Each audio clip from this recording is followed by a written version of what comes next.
Here's how to get a beautiful polyurethane finish without spraying or using a brush. There's lots of brands out there. This is just a wipe-on polyurethane, and I got this in a warm gloss finish.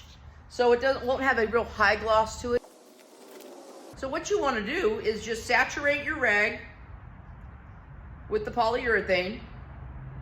Not so much that it's dripping, but just so it's nice and wet. It always works out better when it's nice and wet. And this stuff is easy. You just wipe it on.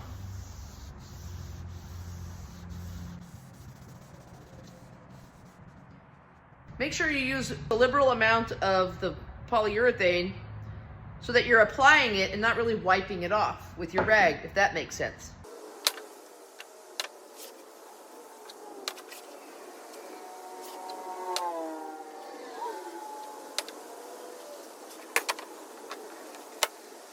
Now I want to let this dry for a couple hours, that way I can turn it over and do the backside. Same process.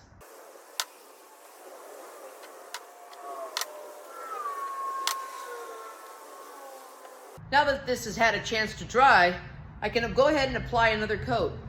I would apply 3 coats at minimum, and right before the last coat, I'm going to use a very fine sandpaper, probably a 220 to 400 grit, to make a nice finish with the last coat.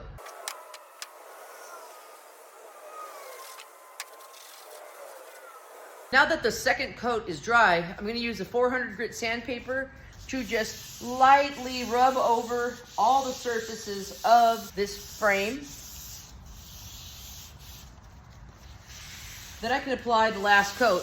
It's super important to remember, before you apply any finish or stain, make sure you sand it with a random orbital sander down to 180 grit sandpaper.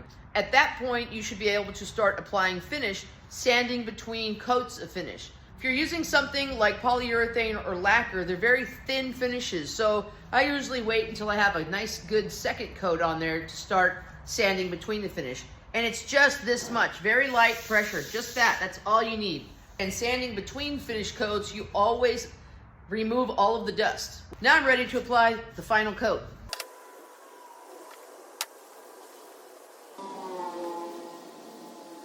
And just like that, you've got a beautiful finish without using anything but a rag.